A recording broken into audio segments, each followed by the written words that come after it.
সালমান শাহের হত্যার বিচার যদি ২৯ বছর পরে হয়, আল্লামা সাঈদীকে ইনজেকশন পুশ করে হত্যা করা হয়েছে, সেই বিচার কবে হবে এটা বাংলার মুসলমান জানতে চায়। সালমান শাহের দিকে তাকাও, মারছে কে? ওর বউ তারে মারছে। বাবুরা, নারী জাতি সম্মানের জাতি, মায়ের জাতি, সম্মান করবা, বাট বিশ্বাস সব নারীকে করতে গেলে বাস খাবা, আর কিছুই খাবা না।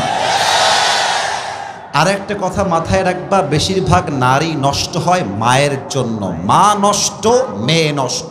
মা ভালো, মেয়ে ভালো। যত মেয়ে নষ্ট হয় দেখবা খবর নিয়ে ওর মাও নষ্টা, মেয়েও হয়েছে নষ্টা, ঠিক কিনা বলো? আর নারীরা মিথ্যা বলতে পারে খুব সাজিয়ে। ২৯ বছর পরে ইনভেস্টিগেশন করে আপনার সালমান শাহের খুনি বের করছেন, আর বাংলাদেশের কোরআনের উজ্জ্বল নক্ষত্র, কোরআনের পাখি আল্লামা সাঈদীকে জেলখানায় ঢুকিয়ে ১২টা বছর নির্যাতন করে শহীদ করা হয়েছে।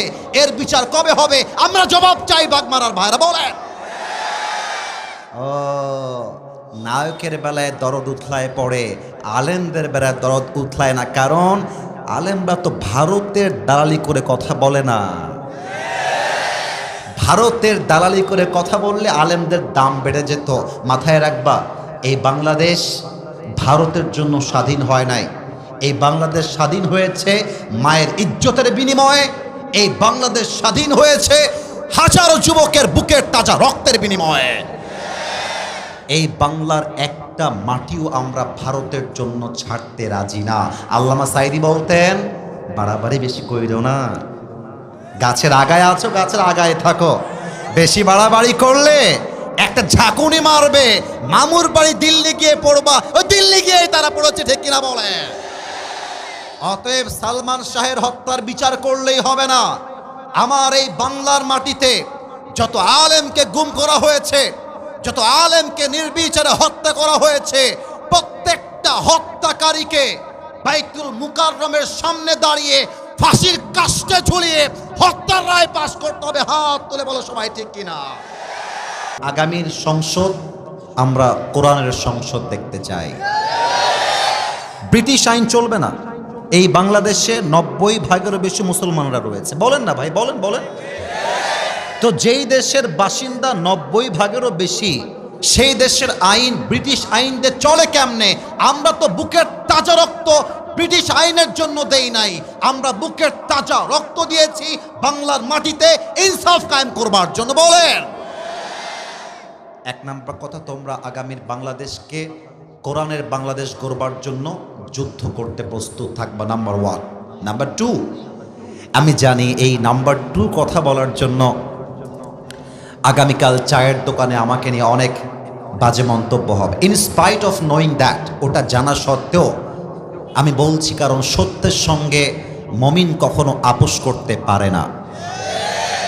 দেখা যাক আপনারা আমাকে ঠিক কেমনে বলেন। ঠিকের আওয়াজই বলবে আপনারা কি আমার সঙ্গে দ্বিমত না একমত। আমরা বিগত দিনে নারীদেরকে প্রধানমন্ত্রী ক্ষমতার চেয়ারে দেখেছি, বাট আগামীর বাংলাদেশে কোনো নারীকে ক্ষমতার চেয়ারে বাংলার মুসলমান চুল পরিমাণ বরদাস্ত করতে পারবে না।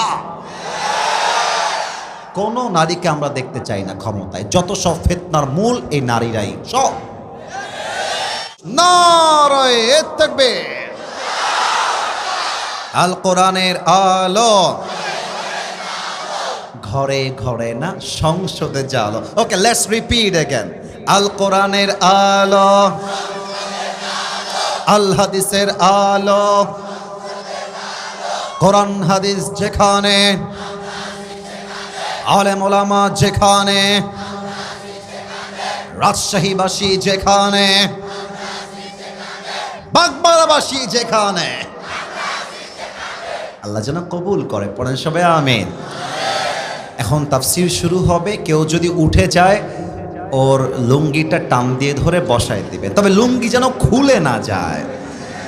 আপনারা কি যাবেন না থাকবেন? থাকবো, আওয়াজ আসে নাই। যাবেন না থাকবেন? আর যে উঠে যাবে সে বউ পাবে না। সিদ্ধান্ত আপনার। আপনারা কি বউ চাই নাকি চাই না? আরে যার আছে তার না, যার নাই তার। আপনার একটা বউ এইটাই এনা। বাংলাদেশের প্রেক্ষাপটে এক বউ সহ্য করা যায় না, মানুষ দ্বিতীয় বিয়ে করে কেমন করে, ঠিক কিনা বলো?